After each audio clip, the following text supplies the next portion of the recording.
Hello everyone! We're starting the next live stream. I'm so excited about that. So let me know if you can hear me, if you can see me, and I'll try to invite Tracy.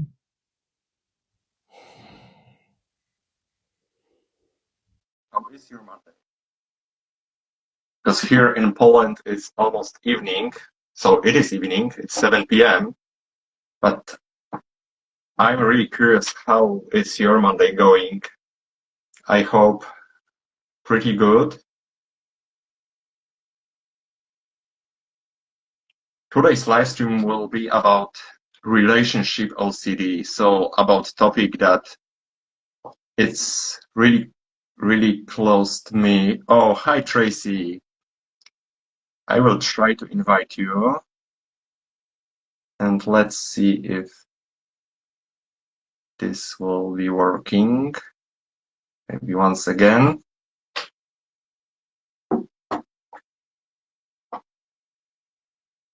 Give us few seconds or minutes, because Instagram always makes jokes.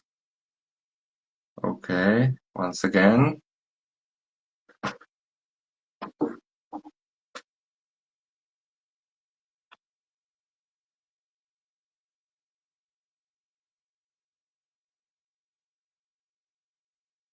I invited you, Tracy. You should see my invitation, but we should try probably a few times.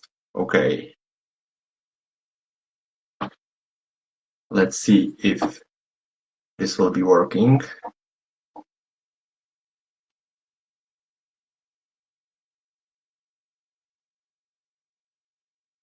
Okay. I'm trying to accept your request.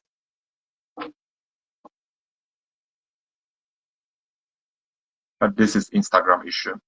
So we have to try once again.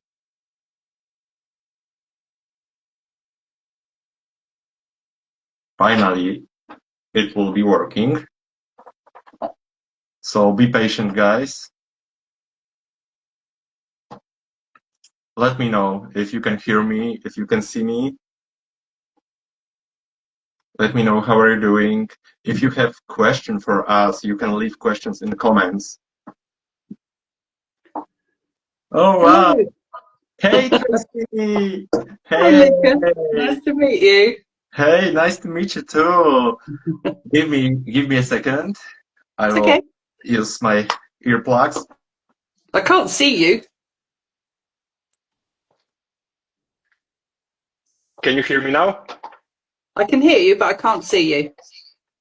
Oh no, you can't see me. Oh my gosh! So I had this problem last time, and finally, after conversation, I was able to share a live stream when we were both visible. But probably this is. Hang on a minute. We can try once again, but guys, let us know if you can see us both, Tracy and me. I think so. I don't know. Can you see both of us, Laura? I think because I can see you, Tracy, and I can see myself, so I think it will be okay at the end when we will share this live stream, and I think that everyone can see you and me. Yeah. Oh yeah. Laura said she can see us both. So I had this experience. I had this experience last time because I didn't saw my therapist, and it is a bit weird to speak with someone and at the same time you can't see them. But I think we can try. We can. Well, I'll pretend it's like a phone call. Yeah, absolutely. So Tracy, once again, I'm so happy you accepted this invitation, because we know each other from Instagram since, I don't know, since 2 years probably. Yeah. when I when Definitely, I definitely. when I started my therapy in 2023 and I was diagnosed with OCD and then started creating my accounts, you was the first person who shared all this amazing stuff about relationship OCD and Wow.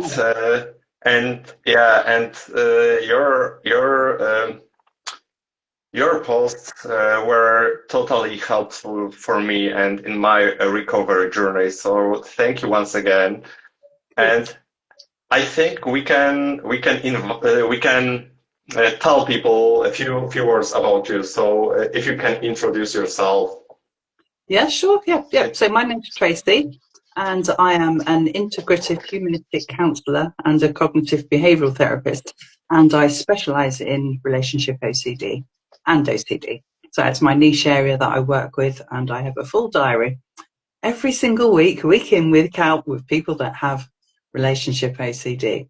But it's quite new actually for people to, for building awareness for people, because there's been so many years that people don't know, and yet my business is Yeah. escalating because of it. That people, it's because it's a subset. So therefore, most people have always imagined OCD as being about excessive hand washing, contamination, that kind of thing. But they don't realize that actually it's, for somebody that has OCD, it's anything that's really important to you or of value. And relationships is generally something that's important to many people, not just loving relationships, but also relationships with anybody. So, Yeah, absolutely. yeah, Yeah, yeah, and they don't Tracy. realize. Yeah, absolutely. And I realized this when I started struggling with relationship OCD. So first, for many years, I was struggle with checking compulsions, with contaminations, and all this stuff. But when I think when COVID starts, when pandemic starts, I started Mm, struggling with ROCD, and OCD latched into my relationship, into my mm, marriage, and I struggled so much, and there were so many what ifs about what if my wife can cheat on me, what mm. if Yeah. she is going on a date, why she uses perfumes, or you Mm, know all those stuff. And when I wasn't aware of that this is OCD, and also mm, our partners are not aware about that, it can be no, so irritating, so mm, frustrating for both sides because we mm, have we have still these questions, what if, and mm, our partners are struggling with our OCD, and this is mm. hard for both sides. Oh, most definitely. You end up with the partner struggling as much as what the ROCD sufferer is, I believe. And I've been working quite a lot with people that are the carers or the loving partners of ROCD sufferers. And I'm mid working on a new book specifically for the carers of ROCD sufferers, because they do Mhm. feel very frustrated and being questioned all of the time what they're doing. But for the ROCD sufferer, when it's a what if question, like you were saying, is what if she cheats on me? Is you can't even answer that. Those what if styles of questions are so unhelpful, because the only thing that you can really do with a what if she cheats on me is follow it up with another mental compulsion to try to Mhm. figure it out. Well, maybe it's because she's the perfume she's wearing, maybe it's because of where she's going, maybe it's who she's going out with. There's so many mental compulsions that add on to your main theory, that's Mhm. standing in Yeah. the way of your relationship. A lot of people Yeah. don't realize that the mental compulsions are, really, really difficult, just as much as what those practical ones are. Because Yeah. you're ruminating in your head all of the time, aren't you?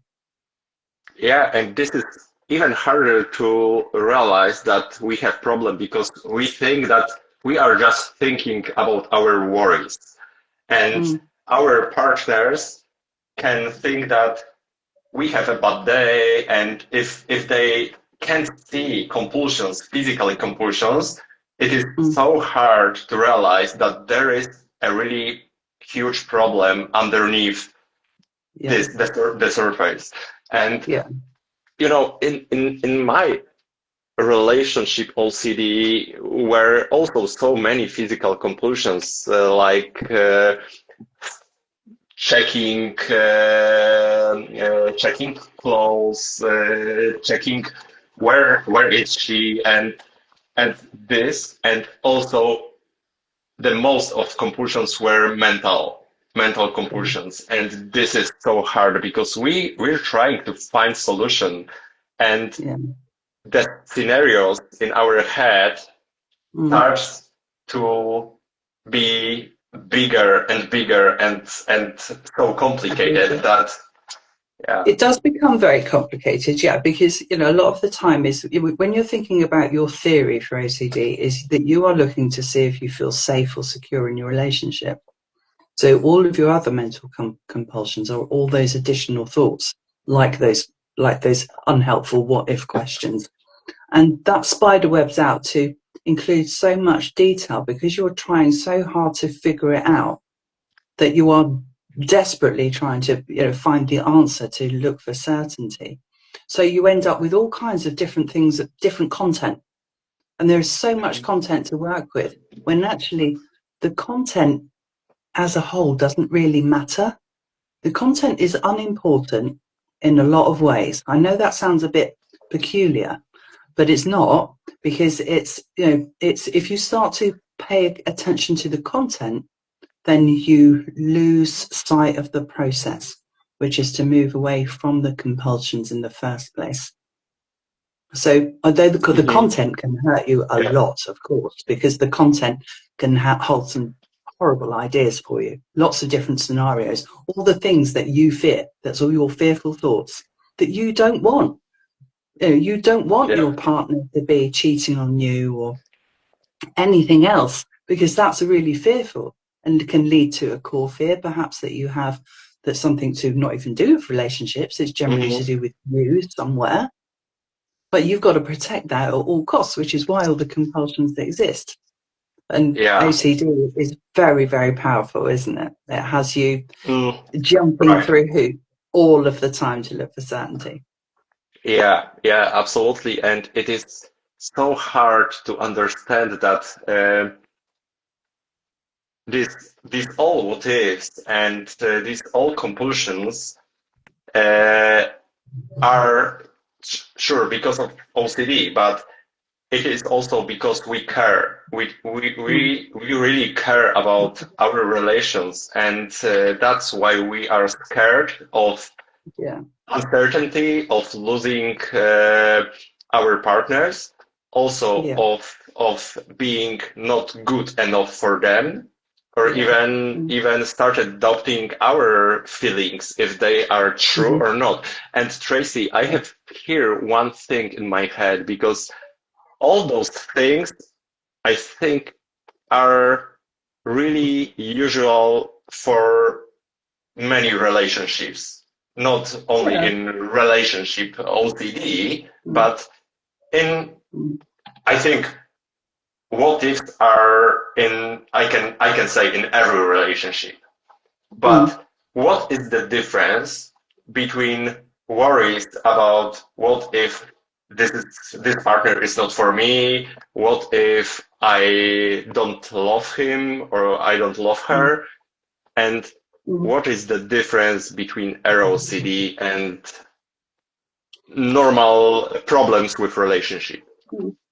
Well, it's usual from time to time for anybody to have a question like that in their relationship of, is this the right relationship me, or what if we don't work out?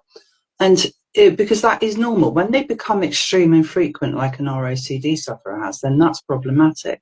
But because that what if is being taken as a a belief that it's going to be true, because those kinds of questions generally that you give yourself generally cause a great deal of anxiety, and your brain is because our brains primarily are sort of built for survival, is you are therefore naturally looking to save yourself, protect yourself. So if we can figure it out, then the threat will go away, and the anxiety will fade down. Whereas somebody that's a non-ROCD sufferer would take that would probably experience less anxiety without this urgent need to find out what the answer is, because they can still access the other areas of their brain that give rise to rational, objective thoughts. So somebody that's a non-OCD sufferer that says, "Oh, what if this relationship doesn't work out?" is more likely to say, "Well, we'll see how it goes. If Yeah. he or she or they like this or that, and we carry on and it continues, that's fine. If it doesn't, I'll feel okay that I'll know how to cope." But because OCD is Yeah. called the doubting disorder, no, you won't feel okay how to cope, because it's the doubting disorder. And like you were saying, you often experience feeling not good enough. It's because that Mm-hmm. usually taps into our core fears, not good enough. That's where Mm-hmm. CBT is usually helpful, with those Yeah. not good enough ideas, because the more that you try to figure out the answer and look for the 100% certainty and the guarantees, the less good enough you feel. So your self-worth becomes, and your self-esteem gets really Mm-hmm. diminished. That's kind of how Yeah. I work with it as well, as being part of one of the integral parts of working with Mm-hmm. OCD, is to help people build up their self-worth and their self-identity, so that you feel that you've got a framework to work from to help you make good decisions for yourself. Because what Yeah. I find from my experience of working with people with ROCD is that they have an intrusive, obsessive, or repetitive thought that's fearful. They get immediately anxious, like quite heightened anxiety, more than what people would ordinarily do. And immediately you get this knee-jerk reaction that you've got to go and sort it all Mm-hmm. out immediately. And so that becomes really problematic. Mm-hmm. But if we kind of turn, I always say it's like, call it saying turning OCD upside down on its head. If we turn it upside down on its head, we're not looking to use anxiety as being the measuring stick as to, I thought this, so therefore it must be true. Is right, what do I stand for? Because when we know that OCD diminishes your self-esteem and your self-worth, so Mm-hmm. you can think about your all your core values, your personal values, your morals, your principles, your moral compass, Yeah. your whole identity as being a really kind of robust framework to stand upon, that you can help that, if you have something that's problematic, like, how do I feel about this relationship, or will it work, is you can filter that through your value system of who you are, so that you can make a good decision for yourself. Think, well, I'll either give it a go, or no, he or she or they are not that, I don't think they're Mm-hmm. really consistent or in line with what I like to do in life, and you'd move on from there. But you would do that. It doesn't mean that you don't get upset if you decided to end in a relationship. Of course not, because most people do. It's not something we like to do, Yeah. to end relationships, whether we're the one that instigates it or we're on the receiving end. Mm-hmm. Yeah, absolutely, Tracy. Totally agree with you. And I think because I like to compare this. How can we see this difference between uh, many problems with in normal relationship, and between relationship with ROCD, is that when we have as non-OCD people any what ifs, we use our intuition. And Mm, when we speak about ROCD and OCD in general, the urge is so strong to figure yeah, it out right here, right now, mm, that we yeah. just we need just a second and we are in the rumination spiral. Yeah, that's right. And that's what, because that's what I work with at the very start of working with people, to attempt to start to move away from relationship OCD is to start disengaging with it by using those non-engagement responses. It's like I said, earlier, and what you agreed with is that, people are reacting immediately to the anxiety and trying to figure it all out. And therefore you're doing like what's called, a knee-jerk reaction. And it's coming from a place of anxiety. You're trying to relieve the anxiety. And that just gets heightened because the more that you try to relieve it, the more that grows. And you've got nothing really substantial to use, So we would say, as a rule of thumb, thinking about whether things are normal relationship, things that just pop up from time to time, or whether it's relationship OCD, is if a what if or a worrying, intrusive thought comes into your mind that is very closely followed by a great deal of anxiety and this urge to jump on board it and get it figured out, then it's likely to be OCD or OCD traits, in that kind of way. If that's becoming a frequent pattern, then we would say that it's likely to be OCD. I mean, I can't, as a counsellor, I don't diagnose people. People can go and see psychiatrists as well to go for diagnoses as well.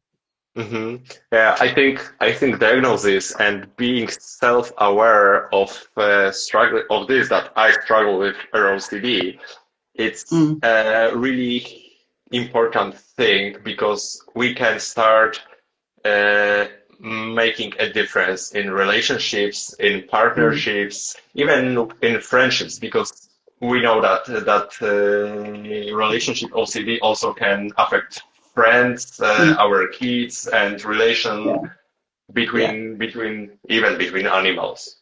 You know what I mean? Of course, yeah. And that's what I think is, it's important to have a good sense of self, and really get in touch with a good sense of self, so that you know what you stand for and who you are as a person, and you feel confident with yourself. So although we can have some quite random, quite awful thoughts come through, that it's about acceptance, accepting that we can think that way, but it does not mean that somehow is our source of character or personality or our identity. But we can put them down a lot easier when we recognize that actually, that sounds a bit bizarre for me. That's not me. So they can move on then. But it's when you give it all of that attention and you start applying a lot of meaning and a lot of importance to it, it stays in the forefront of your mind, and you just get involved in the compulsions time and time again. Yeah, absolutely. And I think being aware, not only for people who are struggling with ROCD, but also to their partners, is crucial to make a step forward, because if you are not aware about how to treat OCD and what helps and what doesn't help, there are something like accommodations. So your partner can give you reassurance because they want to help you, and they make your situation worse. They do, and they do it out of the love of their heart. Trying to be supportive and kind and thoughtful, and all the wonderful things that we would like a partner to be. That's what they're trying to do. However, all that does happen is it maintains the OCD cycle, because they're accommodating, and it just carries on. It never changes. So this is why I think it's important that I'm starting my new book as well, to help people find this sort of roadmap to recovery, so that they can, people can work together. I mean, not all couples know that the other half has relationship OCD, but a lot do. And it's how you can find that kind of happy medium, so that you're not joining in, and you can find something that's more helpful. So especially with reassurance seeking, because also, what we find with partners as well is what they will do is they will change their own behaviours, or their own things that they say, lots of different things that they will actually change about themselves and adapt themselves in order not to try to trigger the person that is the sufferer. So all the time they're trying to do that is kind of keep a happy place for the ROCD sufferer, but we can't read minds, and intrusive thoughts are intrusive thoughts. So nobody's ever Absolutely. going to be able to second guess that. You know, no, Yeah. the non-OCD sufferer, as in the partner or carer, is trying to have a crystal ball, and so is the person that's got the ROCD. So difficult to recognise that we do not have a crystal ball ever. Unfortunately, Yeah. it'd be lovely if we did, wouldn't it? But we don't. Yeah. But I realized that with time, I am Mm. more aware of when ROCD hits, but also my environment, my friends are also aware of that. And Yeah. people who know me really well can read me like an open book when I ask for reassurance, and they can Yeah. just tell me, "Oh, hey OCD, I will not speak with you right now," and this is amazing. But this also needs practice because no one can read minds, as you No. said. No, they can't. You know, but so do you find that helpful when you start getting caught up in the spiral and your friends notice that it's perhaps the OCD talking rather than you, and you say, "Oh, hi OCD." Does it help you to sort of bring yourself back to some balance of thinking, or do you find that you're Hmm. too far down the spiral then?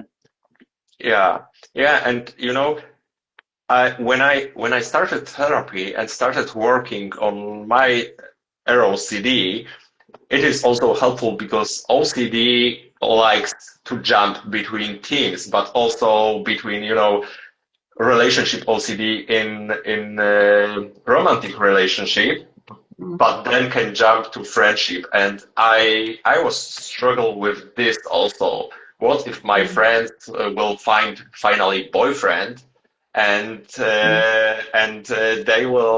she will have no time for me. You know Yeah. what I mean?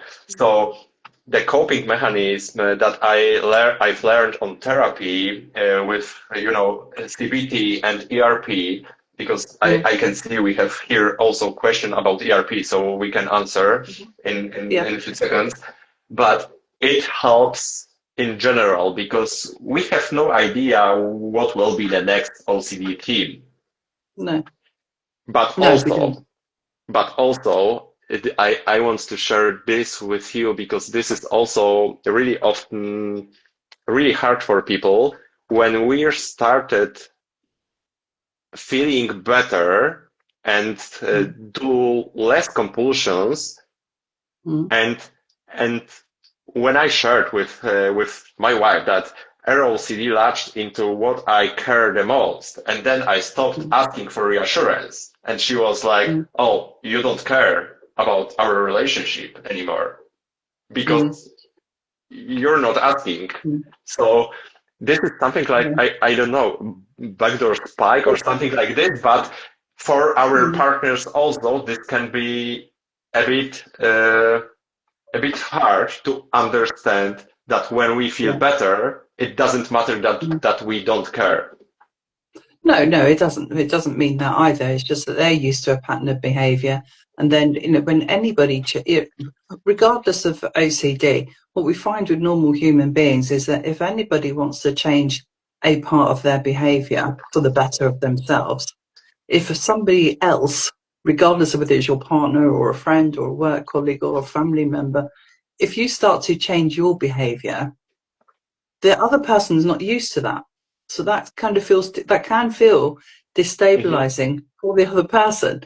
So, I think that's why it's important with relationship OCD is that you've got that kind of roadmap to recovery. Is this what it looks like? So ERP, what ERP means, when you're sharing that with your wife, it means I'm going to not ask for reassurance, and I hope that I don't. Yeah. And because that's part of the exercise. It's part of the exercise. The OCD is not about you. It's a condition. It's not. It Yeah, doesn't. It absolutely. doesn't define my relationship with you. It's a condition that has that takes itself Yeah. out on the relationship and other things that you care about. Yeah. So we have question how to do exposure and also have awareness that exposure becomes compulsion. I I think I can share something like, ERP is about exposure, but the most important part is response prevention. And Mm, sometimes we can be not aware of tricky compulsions, especially in our mind when we are talking about mental compulsions. So mm, I I think I struggled with this few time ago that I I did exposure and then I mm, started to prevent compulsion, but mentally I started looking for reassurance in my mind for a solution, mhm, and this can be tricky. But I don't know if exposure can be also compulsion. mm. Yeah, I I don't think know. it yeah, it can be. We're thinking about exposure response therapy. I always call it an exercise. It's an exercise that you are doing yourself, that you are actually in control of. You're doing it for a particular reason on a particular day, at a particular time, doing a particular thing, so that Hmm. you don't, and for a particular, and a particular amount of time. So it could be like, you know, it could be, sitting in a cafe, and maybe the person is always watching everybody that comes in the door to see if a beautiful girl walks through the door that's in comparison to their partner. So we would, but they don't want to do that. So usually what they're doing is the opposite. They're sitting there looking in their coffee cup, or they're not, or they don't go to the cafe at all because of the fear. So for an exposure response therapy, that person could actually choose to go to that cafe. You can do it in manageable steps as well. So it doesn't mean we launch ourselves straight into the Hmm. cafe. Manageable steps, things that are, you don't want to be just thrown into the deep end of a swimming pool. Is to sit there and accept, actually look at somebody. I don't mean in a stalky kind of way, but look at somebody. And if the thought comes up, it's accepting that that's a thought. Yeah, I do think that that person's quite attractive. That's non-engagement responses as well that you can include in that. So if a thought pops in after that, there's an ROCD one that says, well, do you think she's more attractive than your wife or not? Maybe, maybe Hmm. not. You're just accepting the thoughts that come through. I don't know what you was. I don't know if I'm clear what you were trying to say. Is that when you start doing the mental compulsions in your head, like if I'm using that example, that you would say, no, my wife is more attractive than that girl that came in.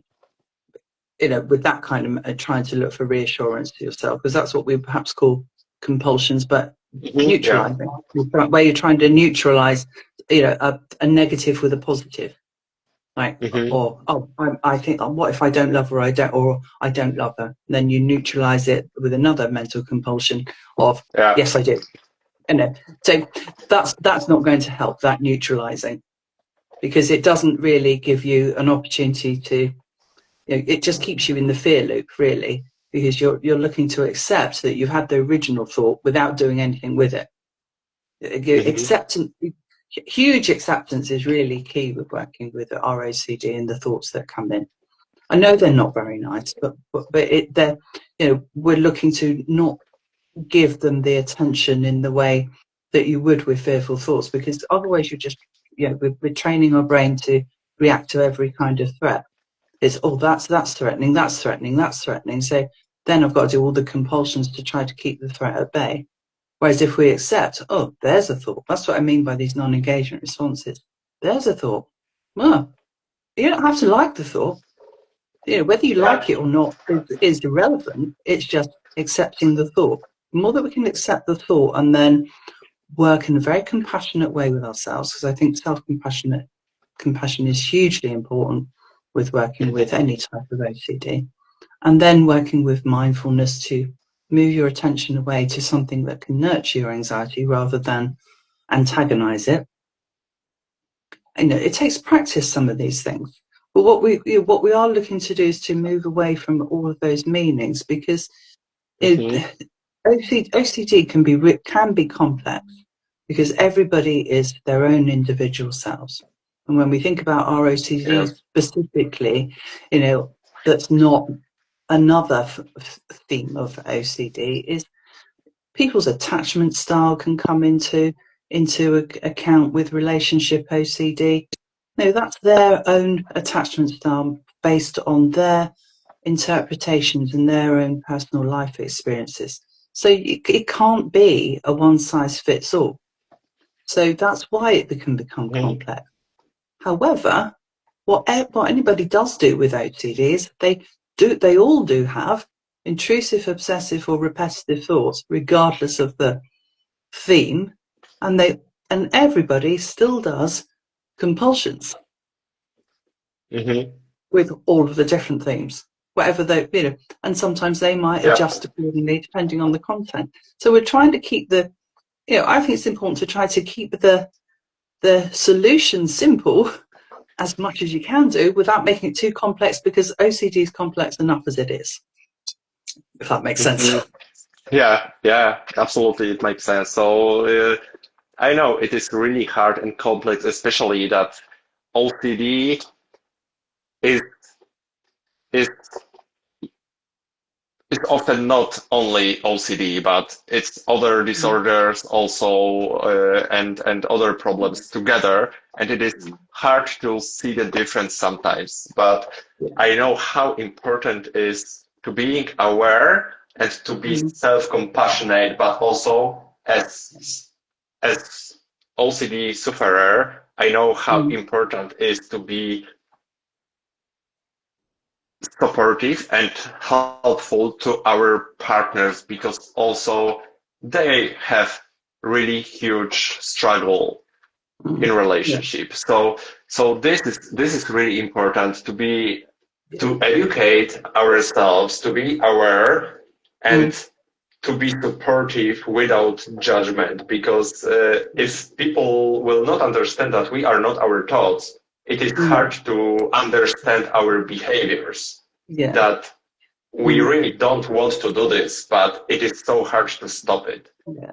It is, and I think it's important for the carer or the partner of somebody with OCD is to make sure that they or get some education in themselves as well of what OCD is, so that they can understand it's not it's not about them, especially if it's relationship OCD, even though it feels very personal. It's a condition, and that it's really important to offer Mhm. themselves lots of self-compassion as well, and to ensure that they enjoy, spending time with other people and build up their own self-awareness as well, so that they can see where they are inadvertently being accommodating to Mhm. the ROCD sufferer, because that causes so much anxiety in itself. Because then they're worried, like you were saying, your wife is worried. You're not asking me if about the relationship anymore. So that means you don't care anymore? It doesn't, does it? but that can certainly, sort of leave you thinking, oh, does that mean that I don't care again? And so you go backwards, so you get all caught up in the same thing all over again.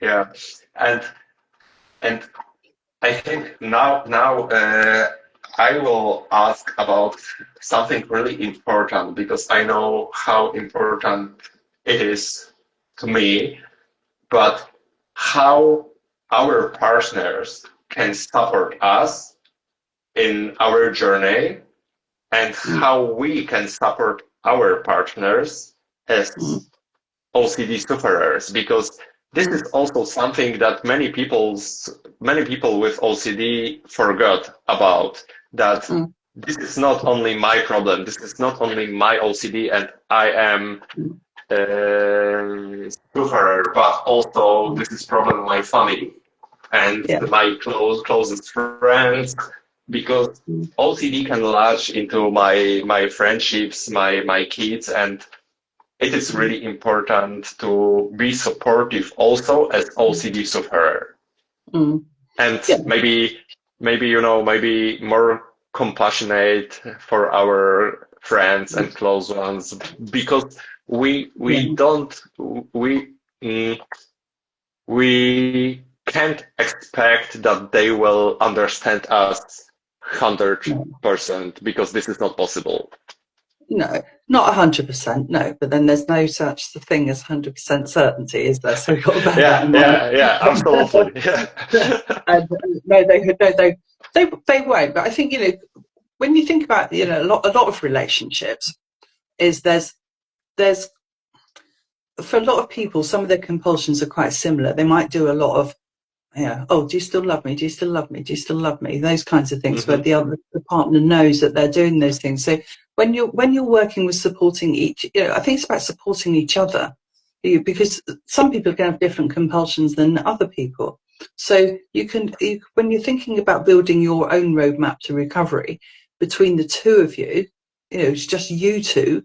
Is what happens? What's the dynamic here? What do you recognise? You being able to share maybe what triggers you. I hate that word triggers because everybody uses it these days. But the situations that you find that set your mind off on a spiral, is what are those particular things, so that you can face those together, and what might be more helpful. So she might be able to say, well, hey, that's sounding, Lucas, like your OCD. So why don't you try what your therapist has suggested, doing some non-engagement responses, or we could try this. Hmm. But also being understanding is that trying not to take ownership of it. She may feel really unhappy, owning her own feelings, because really good communication is key as well. Is owning how you both feel, and you can share that without being accusing each other, and taking it, not blaming or anything like that, because it's nobody's fault. And it's horrible Hmm. when somebody's Yeah. feeling that way. But it's horrible for you. But the OCD sufferer is not necessarily going to pick up on how their partner's feeling at the time, because they're so distressed themselves. So it's a different Hmm. kind of pain as Yeah. well, I would suspect. I know. Yeah, yeah, yeah, absolutely. And I think that, or I know that really game-changing thing is to have a supportive partner who maybe not understand you, but is trying to support you without judgment, and to Yeah. be as supportive as they can, but also uh, we should be aware that our partners also struggles with our feelings and our Mm. behaviors, Mhm. and finding someone who really care and wants to communicate, because this is Mm. something really important, is Yeah. like game changer. It is, and good communication in any relationship is key to a healthy relationship, and that probably takes some practice as well.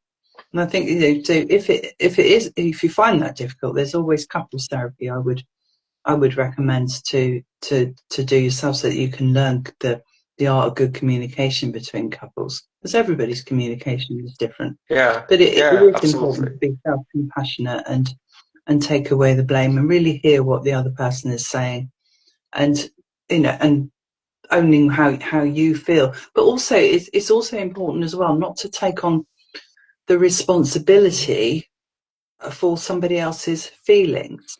Now, for an Hmm. ROCD sufferer or OCD sufferer, it's quite likely that you have a high level of responsibility, because that's the nature Yeah. of OCD, is responsibility. But also, you know, so but it's also important to notice that nobody is responsible for somebody else's feelings. And I know that Hmm. sounds a bit harsh, but we can't be, because it's their own personal thoughts that are attached to any situation that cause those feelings in the first place. But we can recognize it looks like, or I'm feeling, Yeah. without blaming, saying you're making me feel, because that person is not making you feel. It's the thought you're attaching to the situation, or what they're saying, that's making you feel. Does that make Hmm. sense? Yeah. So yeah. Yeah. Yeah. Absolutely. I agree 100% with you, Tracy. Mm. And I think we are at the point where I really want to share something, because ROCD can destroy relations, and we know this because there are so many misconceptions. People don't understand each other, and I know this is so important. But also, after my diagnosis, I so maybe not I. You gave me a gift, and I will show people this gift. This is your book, Tracy, and this helped me a lot in my ROCD journey. So this is Tracy's book with an amazing dedication. So thank you so much, Tracy, for this. ROCD is a thing, and I know that I also know that reading books can be compulsive because I started reading so many books to educate myself, but there are not so many, incredible books. You're right. Someone's, yeah. So, and most important, this book is, you don't have to know anything about OCD, and you don't have to know medical language. You can just stick to this book and start making a difference in your life. Yeah, I think that's really important. Like you're saying, is that it can be compulsive when you start to read or do a lot of research on OCD or ROCD, because you're googling this, you're googling that, you get caught up in a lot of social media, different things, and or people's other forums where people are sharing their own examples of relationship OCD, and then you might start considering whether you've got them. That's doing research. That's the beauty of the internet, is that doing research is really good. It's really good value because it helps you understand, or build a bit of self-awareness and think, I think that's what's going on for me. But what's really important for people is, well, now that I've understood that and I can see there's lots of variations on the same thing, what am I going to do with it then? We need practical tasks. So I'm hoping that book kind of highlights that there are practical tasks that you can do. You don't have to work through the book, just from one page to the other. You can step in and out where you like. I mean, I think even as I put in there is that I think that working with self-worth and your personal values is really, really important. But I don't start working on that exercise right at the start of the book. I think it's worth breaking it down into something that's manageable. Understand a little bit, and then work with an exercise. Understand another little bit, then work with an exercise. Because all the coping strategies, they're not going to work for everybody. You can adapt them to fit as well, like I think I also mentioned as well. But they all work together to become a new toolbox that you can work with. Because the one thing that you do know is that everything you've been using so far is no good. So you want to throw that out and start with something new. And you can change things around to work in the best way for you as well. Yeah, absolutely. And also, I wonder, when we want to help each other in a relationship, where is the right time? Because I started my therapy, but you said about couple therapies. If someone is in a relationship and struggles with relationship OCD, where is the right time to take your partner, to take your friend, or to take anyone who is important to you to therapist? Because this is. Well, I think it's going to be an individual choice. I mean, if you start to recognise that if it was for a friend, for example, and you're starting to recognise that as the OCD sufferer, that you are starting to have all these issues that are causing so much anxiety, I suppose it depends, on how well you know the friend. Everything about the person is also going to be individual, because some people might not even share what and relationships will or could naturally end because the problem has not been highlighted at all between the two of them. But if you're thinking about loving relationships, I suppose it is going to be it's always going to be an individual. If that person understands that you're you have problems, and they're usually going to say, hey, I think something's going on here. What's going on? Yep. Can we talk about it? Because people are communicating still in relationships. I'm not saying necessarily that they're communicating brilliantly, but they are still communicating. So one or the other is going to say something. Somebody might recognize, well, you keep asking me. You keep asking me. So you might notice from their tone of voice or something of, I think maybe the time might be to share how I'm feeling or what I'm experiencing, especially if you know it's ROCD. Mm-hmm. Or Yeah. it's or people notice that that things don't sit, the thoughts or the things that are being shared are not in sync with the actual relationship, the reality of the relationship. So that might be a time when you notice, okay, you're asking me a lot of questions, or you're looking for certainty, or you're checking a lot, and I thought everything was okay. So Yeah. so there's different, there's lots of different things going on. I think it's just always important to just be individual. Try not to compare Mm-hmm. your ROCD with anybody else's.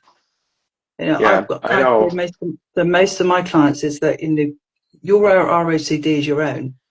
The theme may Yeah. be Absolutely. similar. Yeah, the theme's similar. The content may be similar. Probably might vary quite a lot.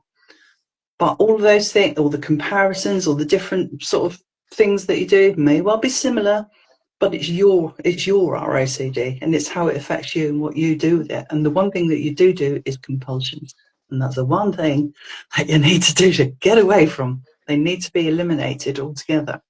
But Mm-hmm. it Yeah. takes Yeah. Yeah. takes a little while. Absolutely agree. So we have here one comment towards you, Tracy. The only certainty I have is that Tracy is fantastic. Oh, that's very lovely to hear. Thank you very much. So I That's also lovely. think that you're fantastic and you're doing a great job. And I'm really happy that I met you when I start with my Instagram page.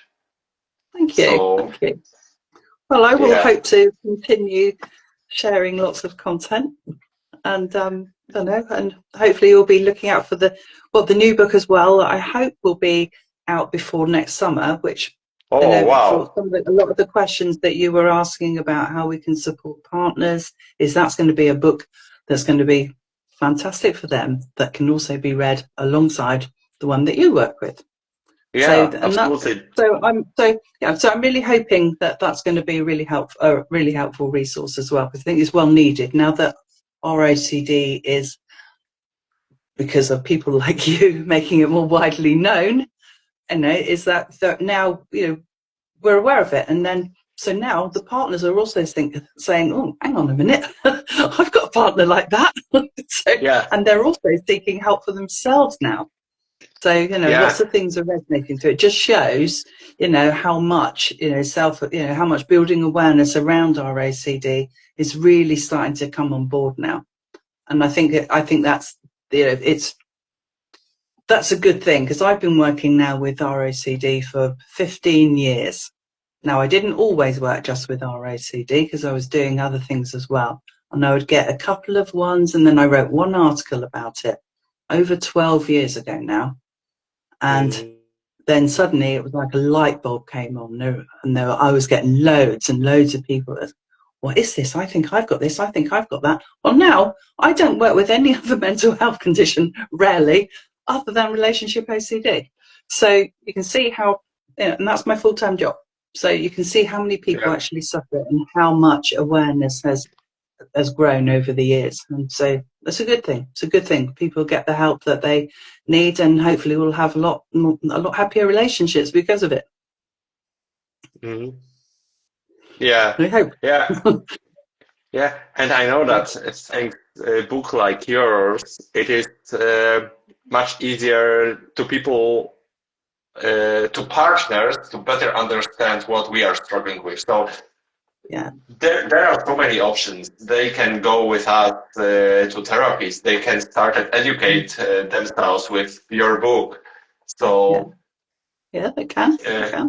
They so can. yeah, if we want to support each other, Hmm. we should be able to do step forward and to look for help, look for support, look for education, for knowledge, because you know on social media and in internet there are so many amazing places where you can find where to start, Mm. what to do to help your partner, what to do Yeah. to help yourself as OCD sufferer. So Yeah. I'm really grateful for you and that I found you. You're very welcome. Thank you. Thank you for always supporting me as well. And yeah, Yeah, it's been a really good evening. I'm trying my best. So thank you once again, and I You're getting can't there. wait for your new book. Yeah, wonderful. I'm sure you'll know about it in plenty of time. I'll let you know first of all. Yeah, thank you, Tracy, so much, guys. That's okay.